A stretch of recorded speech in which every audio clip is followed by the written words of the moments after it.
अमोघ शक्ति देखने वाले सभी दर्शकों को पंडित अखिलेश उदय का प्रणाम। मित्रों, आज ऐसे अद्भुत विषय पे मैं बात करने आया हूँ जो कि आजकल बहुत परंपरा में है। थंबनेल देख के ही आप आए हैं तो आपको समझ में आ गया होगा। श्री शिव तांडव स्तोत्र रावण कृत, रावण ने जो रचा था, रावण के द्वारा रचित भगवान महादेव का शिव तांडव स्तोत्र, इसके बारे में थोड़ी सी चर्चा करेंगे। यह स्तोत्र का पाठ आपको क्या दे सकता है, इसके क्या रहस्य हैं, इसके क्या लाभ हैं, इसकी क्या विशेषताएं हैं, जितना मेरी समझ में, जितने मेरी अल्प बुद्धि में, छोटी सी बुद्धि में आता है, मैं आपको साथ साझा करने का प्रयास करूंगा। शिव तांडव स्तोत्र कब रचा गया, ऐसी किंवदंती है। हमारे शास्त्रों में इस प्रकार से उल्लेख आता है कि रावण ने अपने अहंकार में चूर होकर कैलाश पर्वत को उठाकर ले जाने की कोशिश की, तो भगवान शंकर ने अपने पांव के अंगूठे से उस पर्वत को ही दबा दिया, जिसके नीचे रावण दब गया और पीड़ा से चीत्कार कर उठा। ये इसके पीछे किंवदंती सुनने में आती है, पढ़ने में आती है। उस पीड़ा के अंदर उसको दूसरे उसकी शक्तियों ने, देवताओं ने उसको बोला कि रावण मर जाएगा, भगवान से प्रार्थना कर और छूट निकल यहां से। तब रावण ने शिव तांडव स्तोत्र सुनाकर भगवान शिव को प्रसन्न किया। तब ये स्तोत्र जो है उसने वहां पर रचा, इस रूप में उसने प्रार्थना की भगवान शिव से। टेक्निकली देखा जाए तो ये पूरा स्तोत्र जो है, शिव तांडव स्तोत्र जो है, ये पंचचामर छंद में लिखा गया है। पंचचामर छंद, संस्कृत व्याकरण के अंतर्गत पंचचामर छंद में ये लिखा गया है। और ऐसे ऐसे अलंकार, भाषा शैली अद्वितीय, ऐसी इस प्रकार की लैंग्वेज, इस प्रकार के शब्दों का उपयोग एक बराबर छंद मात्रा के साथ करना किसी छोटे मोटे मनुष्य की बात नहीं है। वास्तव में रावण बहुत विद्वान रहा होगा, इसमें मुझे कोई शंका नहीं है। उसकी अच्छाई और बुराई के अनुसार उसे जज नहीं कर रहा हूं, उसकी काव्य शैली की प्रशंसा कर रहा हूं सिर्फ। बहुत बड़ा कवि था, इसमें मुझे कोई संदेह नहीं है। जब शिव तांडव स्तोत्र अगर रावण ने लिखा है तो रावण वास्तव में बहुत बड़ा कवि रहा होगा, इसमें कोई शक नहीं। अद्भुत अद्भुत भाषा शैली का प्रयोग, अद्भुत इसके अंदर मतलब अलंकारों का प्रयोग, अनुप्रास अलंकार का तो इतना अद्भुत प्रयोग है कि जिसके बारे में क्या वर्णन किया जाए। महादेव इसको सुनकर क्यों नहीं प्रसन्न होंगे, इतना अद्भुत ये लिखा गया है। तो शिव तांडव स्तोत्र, तांडव का मतलब देखिए, अब तांडव का अर्थ समझिए। संस्कृत में तांडव का अर्थ जो आया है वो आया है तंदुल शब्द से। तंदुल का अर्थ होता है उछलना, कूदना। तांडव नृत्य क्या होता है? उछल उछल कर नृत्य करना।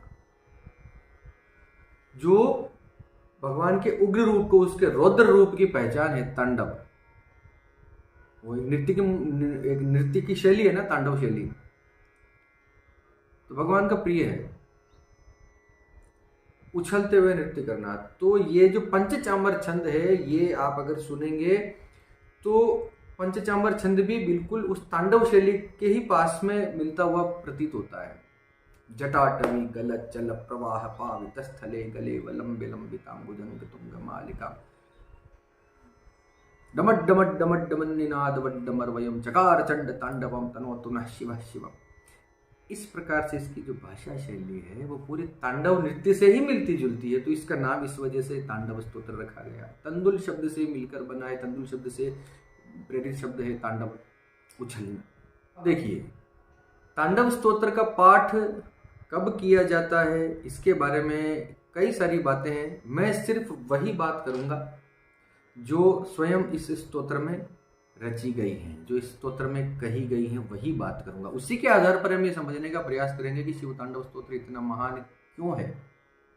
इसके पहले श्लोक से ही चलते, कुल मिलाकर इसमें जो है पाठांतर देखने को मिलता है। कहीं 17 श्लोक हैं, गीता प्रेस गोरखपुर की पुस्तक में जाएंगे तो वहाँ 13 ही श्लोक हैं। श्लोक में भी एक आगे एक पीछे, इस प्रकार से कुछ इसमें उसमें मैं जाना भी नहीं चाहता कौन सा सही है कौन सा गलत है। ये इसका अब आज के युग में इसका तरीका निकालना बड़ा कठिन है। तो 17 श्लोक जिसमें आ रहे हैं, वो जो सबसे बड़ा है उसी को मानकर चलिए कि उसमें सभी आ जाए। तो पहले श्लोक से शुरू करते हैं। इसमें क्या कहा गया है? जटाटवी गलत जल प्रवाह पावित स्थले गलेव लंबे लंबिताम भुजंग तुंग मालिकाम डमट डमट डमट डमन निनाद वड्डमर वयम चकार चंड तांडवम तनोतु न शिव शिव।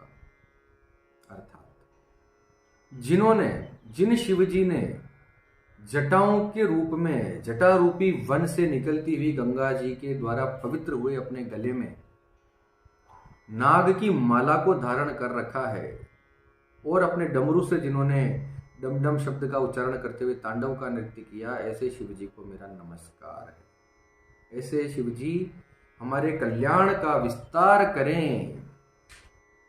अर्थात ये स्तोत्र आपके कल्याण को प्रशस्त करेगा, आपके कल्याण में वृद्धि करेगा, उसमें बढ़ोतरी करेगा, आपके जीवन में शुभता का इससे विस्तार मिलेगा।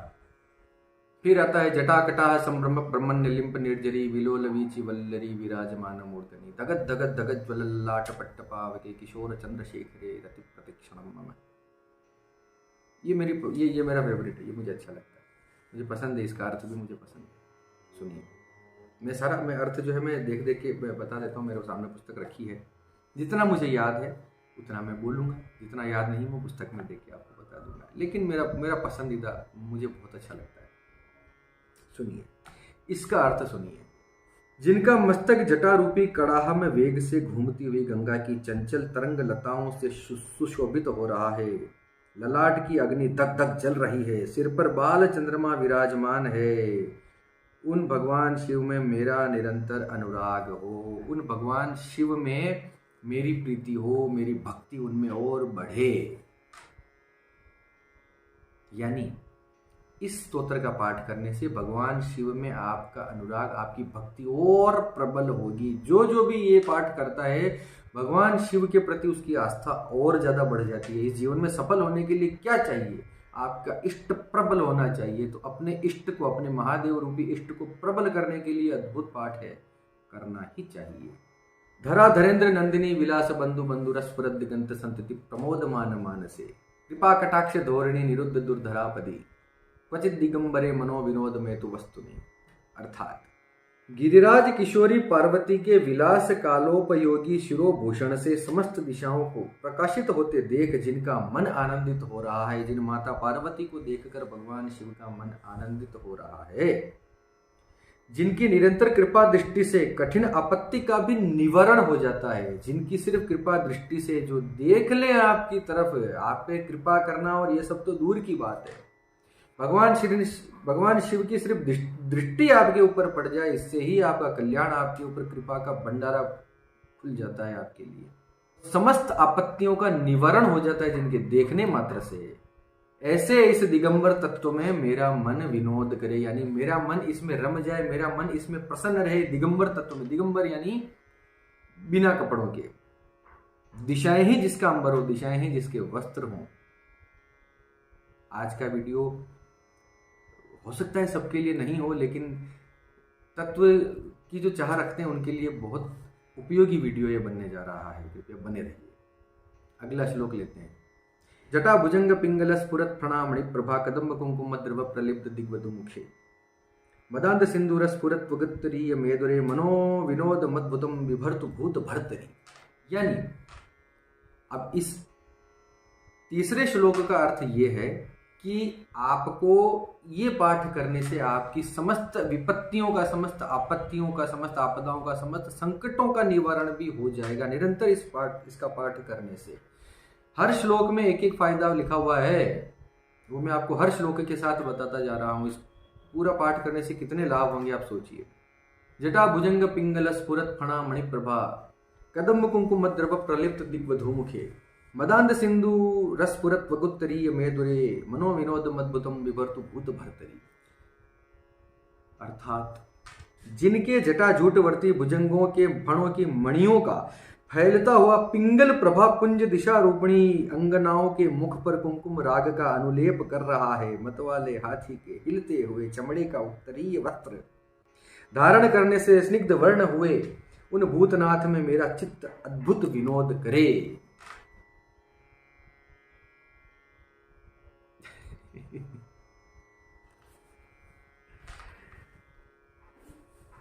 जिनके जटा झूठ वर्ती, जिनके जटा के मतलब जिनके जटा रूपी स्नेक जो हैं, जो नाग हैं, जो उनके ऊपर लिपटे हुए हैं, उनके फणों की मणियां, यानी उनके जो फन हैं, उन नागों के जो फन हैं, उनकी मणियां जो है, उनका प्रकाश जो फैल रहा है, उनका प्रकाश जो है समस्त दिशाओं के रूप में, समस्त दिशा रूपी जितनी भी कन्याएं हैं, आप देखिए रावण ने क्या लिखा है।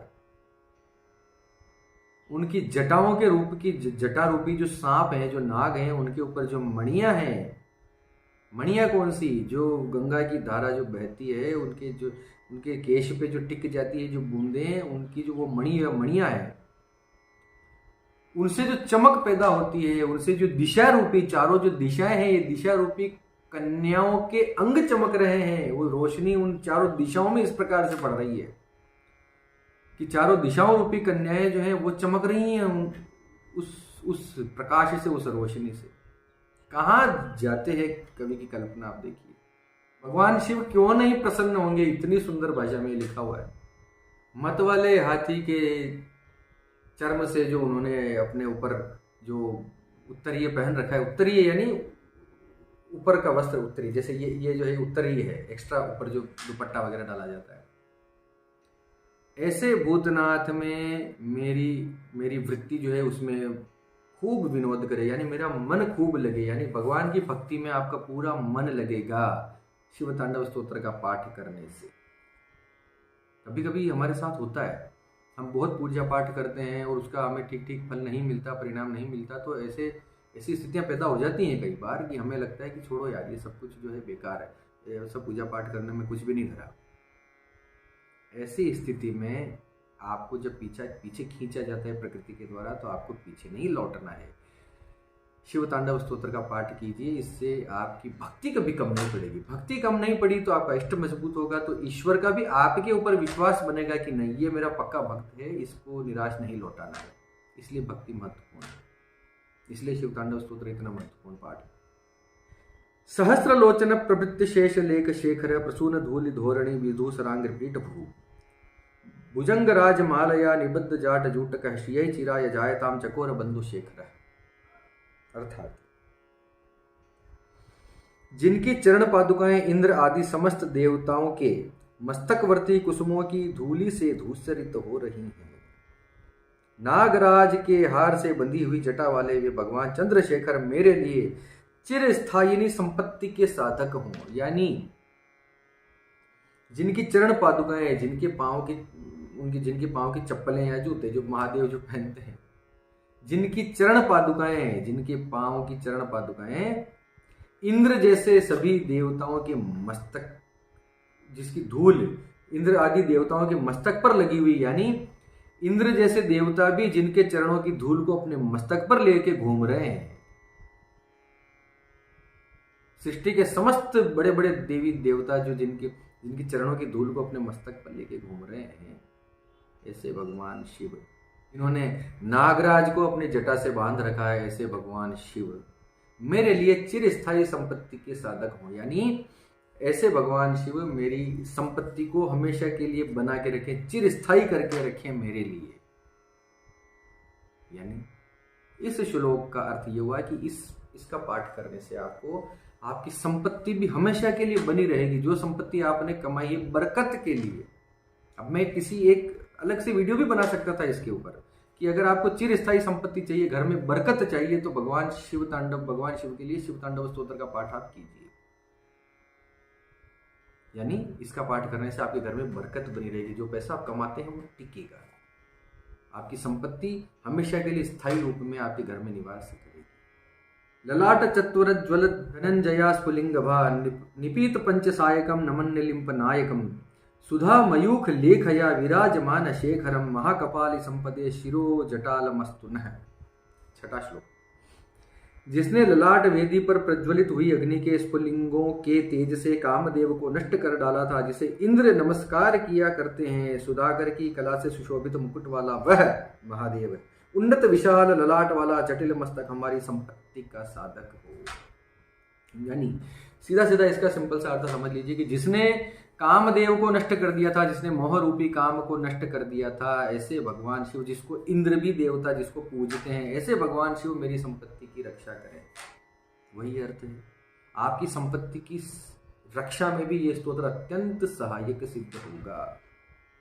अब ये मत कहिए कि भगवान शिव तो जो फकीर हैं, लेकिन पहाड़ पर रहते हैं, अकेले रहते हैं पत्नी के साथ, वो उसको किसी मोह माया से मतलब नहीं, कामदेव को नष्ट कर दिया था, उसमें काम नहीं, क्रोध नहीं, कुछ नहीं, लेकिन फिर भी वो आपकी संपत्ति के साधक हैं।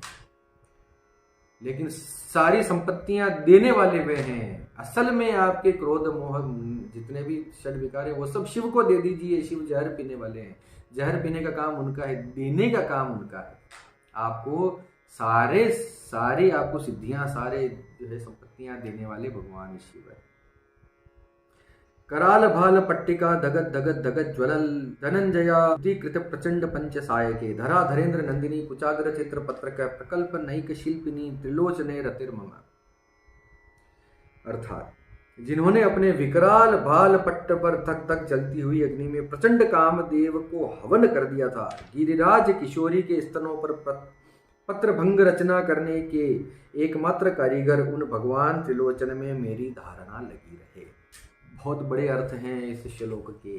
जिन्होंने अपने भाल से निकली हुई अग्नि में, अपने मस्तक से निकली हुई प्रचंड अग्नि में कामदेव को भस्म कर दिया था, वे महादेव, और वे महादेव जो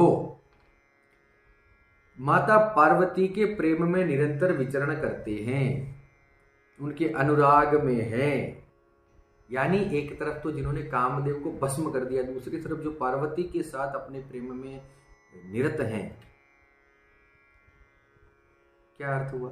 इसका अर्थ ये है कि प्रेम जितना हो वो निस्वार्थ हो, उसमें वासना का प्रभाव न हो।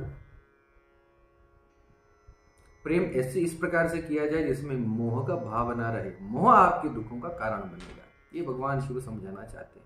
और इस श्लोक में रावण ये कहते हैं कि एक तरफ जो शिव कामदेव को जिन्होंने भस्म कर दिया, दूसरी तरफ वही शिव पार्वती के प्रेम में निबद्ध हैं। ऐसे शिव, ऐसे भगवान त्रिलोचन में मेरी धारणा लगी रहे। यानी मेरा ध्यान, मेरा जो सोचने समझने का जो है, मेरा सारा भगवान में भक्ति मेरी उस त्रिलोचन भगवान में लगी रहे। तीन नेत्र वाले शिव में मेरी धारणा लगी रहे। यानी इसका मतलब क्या हुआ? यानी इस पाठ को करने से आपके अंदर की जो कुवृत्तियां हैं, आपके अंदर जो मोह रूपी जो आपका शत्रु है वो नष्ट हो जाएगा धीरे धीरे। पवित्र प्रेम, सकल जगत के लिए आपके मन में प्रेम का भाव, स्नेह का भाव पैदा होगा। मैं चाहता हूं कि इस वीडियो को लोग देखें, मैं चाहता हूं कि YouTube इसको प्रमोट करे। मैं चाहता हूं कि जितने लोग अभी तक टिके हुए हैं इस वीडियो में वो इसको शेयर करें। शिव तांडव स्तोत्र का सही अर्थ हम समझने का प्रयास कर रहे हैं। अंत में आपको बोनस के रूप में मैं आपको इसके क्या क्या अतिरिक्त लाभ है वो बताने का प्रयास करूंगा। बने रहिए। चलिए अगला श्लोक लेते हैं। नवीन मेघ मंडली निरुद्ध दुर्धर स्फुरत कुहु निशीथ नीतमह प्रबंध बद्ध कंदर है निलिंप निर्झरी धरस तनोतु कृत्य सिंधुर है कला निधान बंधुर श्रियम जगत धुरंधर है।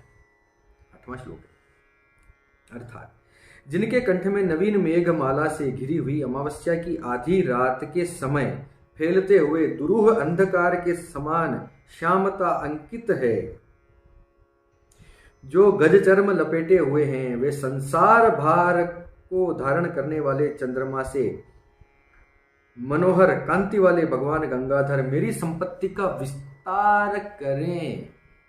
इनके कंठ में मेघमाला, बादलों के समान, काले बादलों के समान कालापन जिनके कंठ में अंकित है, अर्थात नीलकंठ। भगवान नीलकंठ के बारे में श्लोक कहा गया है कि जिनके गले के अंदर काले बादलों जैसी कालिमा अंकित है, यानी उनका गला जो काला नीला हो गया था ना विष पीने से, ऐसे भगवान शिव पूरे संसार का भार जिन्होंने अपने ऊपर धारण कर रखा है, जिन्होंने चंद्रमहर के समान मनोहर कांति वाले भगवान शिव। मैं आपको बता दूं, कई लोगों को ये नहीं पता भगवान शिव का वर्ण क्या है, भगवान शिव का कौन सा रंग है।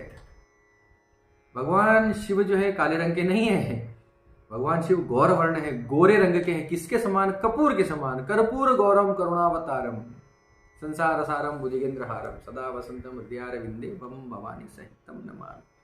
भगवान शिव का रंग कैसा है? कपूर के समान श्वेत वर्ण, इतने गोरे हैं कि उनका वर्ण सफेद सा लगता है, कपूर के समान, ऐसा भगवान शिव का रंग है। चलिए इसी श्लोक पर बात करें। तो ऐसे संसार भार को ग्रहण करने वाले भगवान महादेव चंद्रमा के समान मनोहर कांति वाले, चंद्रमा सफेद रंग का है ना, तो भगवान मेरे संपत्ति का विस्तार करें। अब बरकत वाली बात नहीं है, अब आपकी संपत्ति का विस्तार होगा। इस पाठ को करने से आपकी जो धन है, आपकी जो लक्ष्मी है, आपकी जो संपत्तियां हैं वो बढ़ेंगी, वो विस्तार लेंगी। देखिए सारी चीजें टिकी हुई हैं आपकी आस्था पर, आपकी नीयत पर, आपके विश्वास पर, आपके सदकर्मों पर, ये सब है। तो ये जो मैं बोल रहा हूं वैसा ही फल आपको इन पाठों को करने से मिलेगा। और सिर्फ मेरी बातें सुन के आप पाठ में लग गए हैं, नीच कर्म उतने ही करने हैं, चोरियां वैसे ही करनी, झूठ वैसे ही बोलना है, दिमाग में गंदगी वैसे ही भर के रखना है, तो फिर प्लीज इस वीडियो को छोड़ के चले जाइए। चलिए अगला श्लोक। प्रफुल्ल नील पंकज प्रपंच कालिम प्रभा वलंबि कंठ कंदली रुचि प्रबद्ध कंदरम स्मरच्छिदम पुरच्छिदम भवच्छिदम मखच्छिदम गजच्छिदांत कच्छिदम तमंत कच्छिदम भजे। अब देखिए अनुप्रास अलंकार का अद्भुत प्रयोग है। थोड़ा क्लिष्ट है, पढ़ने में जटिलता होती है, लेकिन फलदायक है, अद्भुत। इसका अर्थ क्या है? जिनका कंठ देश खिले हुए नील कमल समूह की श्याम प्रभा का अनुकरण करने वाली हरिणी की सी छवि वाले चिन्ह से सुशोभित है, तथा जो कामदेव त्रिपुर भव यानी संसार, दक्ष यज्ञ, हाथी, अंधकासुर और यमराज का भी उच्छेदन यानी संहार करने वाले हैं, उन्हें मैं भजता हूं। अर्थात जिनका कंठ देश नील कमल के समान नीले रंग का जो हो रखा है, और जो अंधकासुर, दक्ष, भवसागर, भव यानी संसार, ऐसे ऐसे दैत्य, यमराज, इनका भी जो संहार कर दे, यमराज का भी जो संहार कर दे, आपके बड़े से बड़े शत्रुओं का जो नाश कर दे, ऐसे भगवान शिव को मैं नमस्कार करता हूं, उनको मैं भजता हूं, उनका मैं भजन करता हूं। अर्थात इस पाठ का भजन करने से आपको अकाल मृत्यु का भी भय नहीं रहेगा, बड़े से बड़ा शत्रु भी आपको नहीं जीत पाएगा। शिव तांडव स्तोत्र करने वाले व्यक्ति को मृत्यु का भय भी आपको नहीं रहेगा, अकाल मृत्यु का भय नहीं रहेगा। यमराज का भी अंत कर देने वाले हैं ऐसे भगवान शिव। तमंत कच्छिदम भजे, ऐसे भगवान शिव को मैं भजता हूं, जो भगवान जो यमराज का भी संहार कर दे। अथर्व सर्व मंगला, कई जगह अखर्व भी है, कई जगह अथर्व है। अथर्व सर्व मंगला कदम मंजरी रस प्रवाह माधुरी विजृंभ ना मधुव्रतम स्मरांतकम पुरांतकम भवांतकम अखांतकम गजांत कांत कांतकम तमंत कांतकम भजे। जो अभिमान रहित पार्वती की कला रूप कदम्ब मंजरी के मकरंद स्रोत की बढ़ती हुई माधुरी के पान करने वाले मधुप हैं, तथा कामदेव त्रिपुर भव दक्ष यज्ञ हाथी अंधकासुर और यमराज का भी अंत करने वाले हैं, मैं उन्हें भजता हूं। यानी जो अभिमान रहित पार्वती, ऐसी मां पार्वती जिनके अंदर अभिमान बिल्कुल नहीं है, जो अत्यंत विनम्र है, उनकी जो कलाएं हैं, उनका जो रस लेने वाले हैं वो भगवान शिव हैं। उनकी कलाओं के स्वामी कौन है? मां पार्वती की कलाएं जो हैं, उनकी कलाओं के स्वामी, मां पार्वती के स्वामी कौन है? भगवान शिव। उनकी कलाओं के स्वामी, उनकी कलाओं के दृष्टा कौन है? उनके दृष्टा कौन है? भगवान शिव। यानी और जो इन सब शत्रु हैं, हाथी और अंधकासुर और यमराज जो मैंने बताया तभी, उनको मैं भजता हूं, ऐसे शिव को मैं भजता हूं। अर्थात इस स्तोत्र का पाठ करने से आपके अंदर कलाओं की वृद्धि अवश्य होगी। ये मेरा स्वयं का अनुभव रहा है। कलाओं का अनुभव, आपको अद्भुत तरीके से कलाओं का विस्तार आपके अंदर होगा। अगर आपको लिखने का शौक है तो आप बहुत अच्छे राइटर बनने लग जाएंगे, कविता की शक्ति आपके अंदर आने लग जाएगी। आपको गाने का शौक है तो आप अच्छा गाने लग जाएंगे। अभिनय का आपको शौक है तो आप अच्छा अभिनय करने लग जाएंगे। कलाओं के स्वामी आप बनेंगे, कलाएं आपके अंदर विकसित होने लग जाएंगी धीरे धीरे। आप किसी प्रकार के परफॉर्मिंग आर्ट हो, कोई फाइन आर्ट्स हो, कोई भी। फिर दूसरा, जो अकाल मृत्यु का भय नहीं रहेगा आपको, ये तो आ गया पिछले श्लोक में भी, इसी श्लोक में भी है। जयत्व दभ्र विभ्रम भ्रमद भुजंग मश्वसत विनिर्गमत क्रमत पुरस्कराल भाल हव्यवाट धिमित धिमित धिमित धिमित ध्वनन मृदंग तुंगल ध्वनिक्रम प्रवर्तित प्रचंड तांडव शिव। 10वां श्लोक, सॉरी 11वें श्लोक का अर्थ कहता है कि जिनके मस्तक पर बड़े वेग के साथ घूमते हुए भुजंग के फुफकारने से ललाट की भयंकर अग्नि क्रमशः धधकती हुई फैल रही है, धीमी धीमी बजते हुए मृदंग के गंभीर मंगल घोष के क्रमानुसार जिनका प्रचंड तांडव हो रहा है, उन भगवान शंकर की जय हो। अब इस श्लोक के अंदर उनके तांडव नृत्य का वर्णन किया गया है। तांडव जब करते हैं तो क्या होता है, वो दृश्य किस प्रकार से होता है। जिनके मस्तक पर बड़े वेग से घूमते हुए भुजंग के फुफकारने से ललाट की भयंकर अग्नि क्रमशः धधकती हुई फैल रही है। यानी वो जब तांडव, भगवान शिव जब तांडव करते हैं तो उनके साथ साथ उनके जो गले में नाग हैं, उनके मस्तकों पर जो नाग हैं वो इधर से उधर लहराते हैं, घूमते और फुफकारते हैं। फुफकारने से जो उनके ललाट के से जो अग्नि प्रकट होती है, धीमी धीमी बजते हुए, धिम धिम धिम धिम जो मृदंग जो बजता है, उसके गंभीर मंगल घोष के क्रमानुसार जिनका प्रचंड तांडव हो रहा है, मृदंग की थाप के ऊपर जो उनके वो जो तांडव नृत्य कर रहे हैं, ऐसे भगवान शंकर की जय हो। यानी तांडव करते हुए भगवान शिव को नमस्कार किया गया है। यानी तांडव जो है उछलना कूदना, उछल कूद करते हुए जो नृत्य किया जाता है, भगवान शंकर की मुद्रा का नाम। यानी इस प्रकार से प्रचंड उनका नृत्य हो रहा है। तो इसका अर्थ यह है कि इसका पाठ करने से आपके शरीर में एक प्रकार से प्रचंडता का जो है आवेग आपको महसूस होगा। यानी एनर्जी लॉस में अगर आपकी ऊर्जा कम रहती है, आप बुझे से लो ब्लड प्रेशर अगर आपका रहता है और कोई आपके अंदर डिप्रेशन है किसी प्रकार का, किसी प्रकार से आप अवसाद से ग्रसित हों, आत्मविश्वास की कमी आ गई हो, या इसी प्रकार से और किसी भी प्रकार की मेंटली लो आप फील करते हो, तो ये पाठ आपको अद्भुत लाभ प्रदान करेगा। दृशद विचित्र तल्पयोर भुजंग मुक्ति कसरजो गरिष्ठ रत्न लोष्ठयो सुहृद विपक्ष पक्षयो तृणार विंद चक्षुषो प्रजामही महेंद्रयो समप्रवृत्तिक कदा सदा शिवम भजाम्यहम्। अच्छा है सुनिए। पत्थर और सुंदर बिछौनों में सांप और मुक्ता की माला में, बहुमूल्य रत्न तथा मिट्टी के ढेले में, मित्र या शत्रु पक्ष में, तृण अथवा कमल लोचना तरुणी में, प्रजा और पृथ्वी के महाराज में समान भाव रखता हुआ मैं कब सदाशिव को भजूंगा। रावण ने कमाल कर दिया। रावण एक कहानी के चरित्र के रूप में जो है, मैं रावण को कभी अपना नहीं पाया। मैं ब्राह्मण हूं, रावण को मैं पसंद नहीं करता हूं। लेकिन शिव तांडव स्तोत्र जिस प्रकार से रावण जी ने लिखा है, कमाल कर दिया, अद्भुत कमाल कर दिया। सुनिए। पत्थर में और सुंदर बिछोने में, चाहे मैं पत्थर पे रहूं, चाहे सुंदर बिस्तर पे मैं सोऊं, चाहे मेरे पास सांप हो, चाहे मेरे पास मणियों की, मुक्ता की यानी मोतियों की माला हो, बहुमूल्य रत्न हो मेरे पास, चाहे मैं मिट्टी के ढेले में रहूं, मित्रों में रहूं चाहे शत्रुओं में रहूं, तृण अर्थात तिनके, तृण का मतलब होता है तिनका, तो चाहे मैं तिनकों में रहूं, चाहे तरुण के पास रहूं, कोई सुंदरी कन्या के पास रहूं, चाहे मैं तिनकों में रहूं, प्रजा के साथ रहूं और पृथ्वी के महलों में रहूं, मेरे मन में समान भाव रहे, किसी भी स्थिति में मैं रहूं, मैं आपको कब भजूंगा। यानी इसका मतलब यह है कि मैं चाहे किसी भी स्थिति में रहूं, अमीर रहूं, गरीब रहूं, किसी के साथ रहूं, उसके साथ रहूं, ऐसी स्थिति में रहूं, वैसी स्थिति में रहूं, लेकिन मैं आपका भजन ही करना चाहता हूं। आपका भजन मैं कब करूंगा। अर्थात इस पाठ करने से आपको हर स्थिति में ईश्वर आपको याद रहेगा। हर स्थिति में, आप चाहे किसी भी स्थिति में रहें, सुख में रहें, दुख में रहें, ईश्वर को आप याद करते रहेंगे, ईश्वर की प्रतीति आपको होती रहेगी, ईश्वर आपको ये महसूस करवाता रहेगा कि वो आपके साथ है।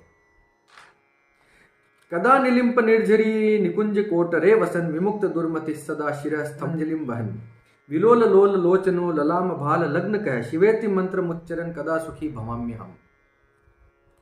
ये भी बड़ा सुंदर है। सुंदर ललाट वाले भगवान चंद्रशेखर में दत्त चित्त हो, अपने कुविचारों को त्याग कर गंगा जी के तटवर्ती निकुंज के भीतर रहता हुआ, सिर पर हाथ जोड़ डबडबाई हुई विव्वल आंखों से शिव मंत्र का उच्चारण करता हुआ मैं कब सुखी होऊंगा, ये मेरा सबसे पसंदीदा है। सुंदर ललाट वाले भगवान चंद्रशेखर में दत्त चित्त होकर, यानी जिनका इतना सुंदर ललाट है उन भगवान शंकर में, जिनके ऊपर चंद्रमा विराजित है, ऐसे भगवान में मैं अपना मन डुबोकर, अपने कुविचारों को त्याग कर गंगा जी के तट पर सिर पर हाथ जोड़कर रखता हुआ,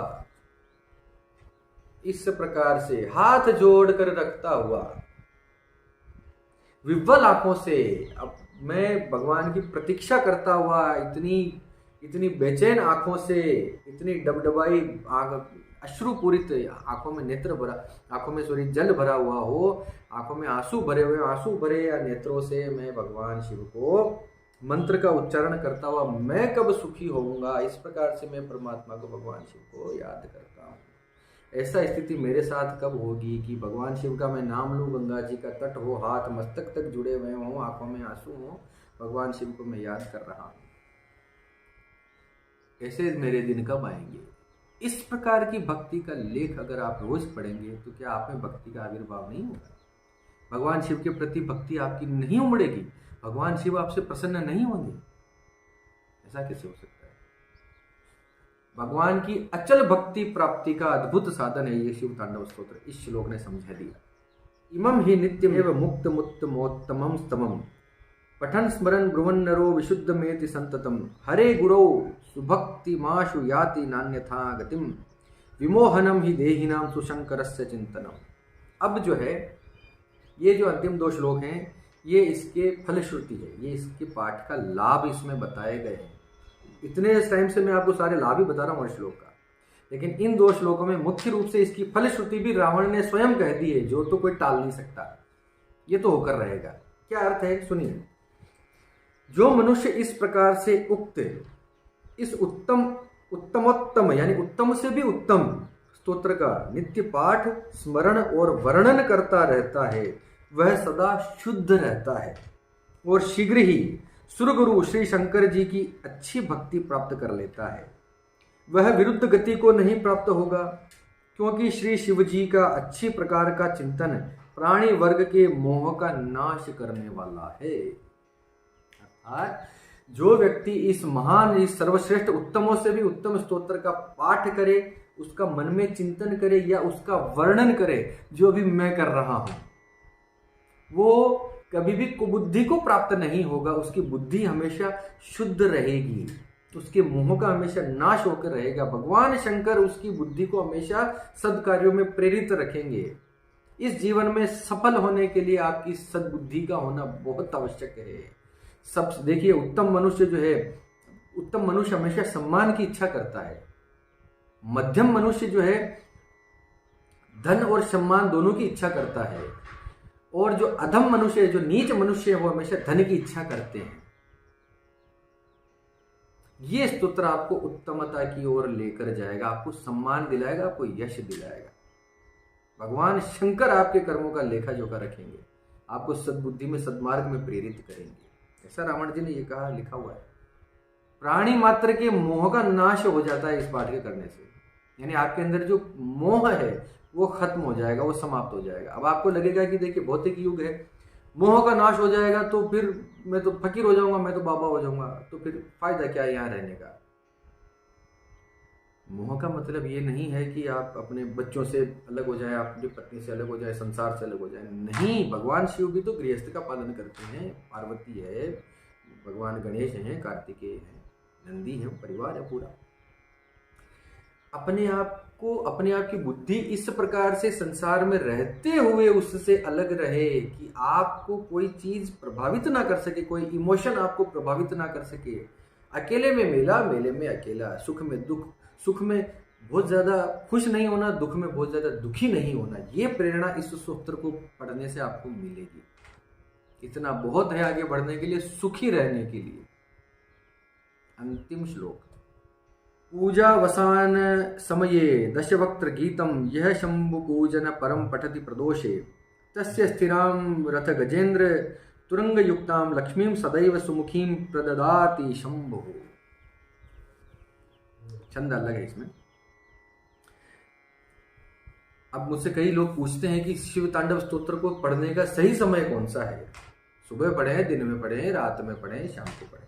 स्पष्ट लिखा है इसी में अंतिम श्लोक में, सायंकाल में पूजा समाप्त होने पर रावण के गाये हुए इस शंभु पूजन संबंधी स्तोत्र का जो पाठ करता है भगवान शंकर उस मनुष्य को रथ, हाथी, घोड़ों से युक्त सदा स्थिर रहने वाली अनुकूल संपत्ति देते हैं। इतने जो मैंने इसके लाभ बताए, मोह नाश हो जाएगा, सदगति प्राप्त हो जाएगी, भगवान की भक्ति प्राप्त हो जाएगी। आपको लगा होगा कि क्या फायदा है, इनको लेके करूंगा क्या। मेटेरियलिस्टिक वर्ल्ड के अंदर, इस भौतिकवादी संसार के अंदर पैसा जहां इतना जरूरी है सबके लिए, इस पाठ को करके क्या करूंगा, क्या भक्ति लेके क्या करूंगा। सुनिए, रावण ने कह दिया अंत में, सायंकाल भगवान की पूजा करने के बाद, यानी भगवान शिव की संध्या काल जो है प्रदोष काल बोला जाता है उसको। भगवान शंकर का समय, शंकर की सबसे उत्तम पूजा का समय होता है प्रदोष काल, संध्या समय। संध्या समय भगवान की, महादेव की जो आप पूजा करते हैं, उस पूजा करने के बाद आप इस पाठ का आप रोज नियमित रूप से आप इस पाठ का, स्तोत्र का पाठ का आप जो है उच्चारण करें, भगवान के सामने इस पाठ को वाचन करें, इसका पाठ आप करें। क्या होगा, ऐसे व्यक्ति को भगवान शिव रथ, हाथी, घोड़े, संपत्ति, धन, लक्ष्मी, वैभव, यश, सम्मान सारा इसमें लिख दिया, सब दे देंगे आपको। सारा हो गया। एक प्रश्न मेरे पास ये भी आता है कि शिव तांडव स्तोत्र जो, चूंकि एक तांडव मुद्रा का पाठ है, तांडव जो है पुरुषों का नृत्य कहा जाता है। मूल रूप से तांडव जो है वो पुरुषों का नृत्य कहा गया है, भगवान शिव ने किया है। उग्र नृत्य होता है, उसमें उग्रता भरी भी होती है। तो ऐसा कई बार ऐसे मेरे पास प्रश्न आते हैं कि महिलाओं को ये करना चाहिए कि नहीं करना चाहिए। तांडव स्तोत्र महिलाएं करें कि न करें, ऐसा कहीं उल्लेख नहीं मिलता है कि शास्त्रों ने इसके लिए मना किया हो या ऐसा कहा गया हो कि करें कि ना करें। शास्त्रों में ऐसा कोई उल्लेख नहीं है। तो मेरा ये मत है कि जिस स्त्री की, जिस महिला की भगवान शंकर पे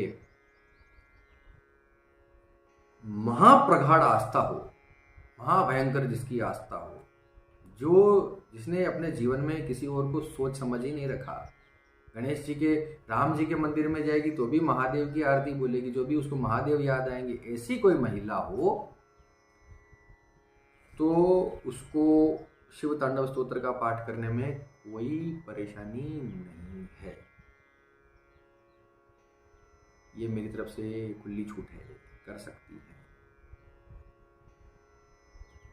जहां भाव प्रबल हो जाता है वहां पर लौकिक नियम, टेक्निकल नियम के ऊपर नहीं जाना चाहिए। ये मेरा अनुभव है, सत्य सत्य सत्य बात है। आपका भाव अगर अपने इष्ट के प्रति बहुत जबरदस्त है, भयंकर प्रबल आस्था है कि नहीं शिव ही सब कुछ है, शिव मेरे सब कुछ है, मैं शिव का, मैं शिव, आपने उनको सर्वस्व मान रखा है और आपको पता है कि आपने संपूर्ण समर्पित कर रखा है शिव को, अपने आप को, तो आप महिला हो, पुरुष हो, बच्चे हो, बूढ़े हो, कोई फर्क नहीं पड़ता। जम के शिव तांडव स्तोत्र का पाठ कीजिए, इसका प्रचार कीजिए, प्रसार कीजिए। और एक सूचना आपके लिए कि बहुत जल्द, बहुत शीघ्र जो है, मैं अपनी आवाज़ में, अपने स्वर में मैं एक चैनल शुरू कर रहा हूँ, नया चैनल है, बहुत शीघ्र आएगा आपके सामने, जिसमें मैं अपने स्वर में भजन, स्तोत्र, इस प्रकार के गेय, जो गायन जिसका हो सकता हो, ऐसे पाठों का वर्णन, ऐसे पाठों को गायन की मुद्रा में गाए हुए गीतों के रूप में मैं आपके सामने लेकर आऊँगा। तो मेरे सब्सक्राइबर से मेरा निवेदन रहेगा कि उसको भी आप लाइक करें। अभी देर है, 2-3 महीने 4 महीने उसको लग सकते हैं, लेकिन जो अब तक मेरा वीडियो देख रहे हैं थोड़ा सा इस वक्त सजग रहें। इसी के साथ इस वीडियो को फैलाइए, शेयर कीजिए, समाज में अच्छी बातें जाने दीजिए, फैलने दीजिए। हमारे धर्म और संस्कृति की बातें हैं, खूब प्रसार कीजिए। आप सबके मंगल की कामना करता हुआ मैं पंडित अखिलेश उदित आपसे विदा लेता हूँ। धन्यवाद। सर्वे भवन्तु सुखिनः।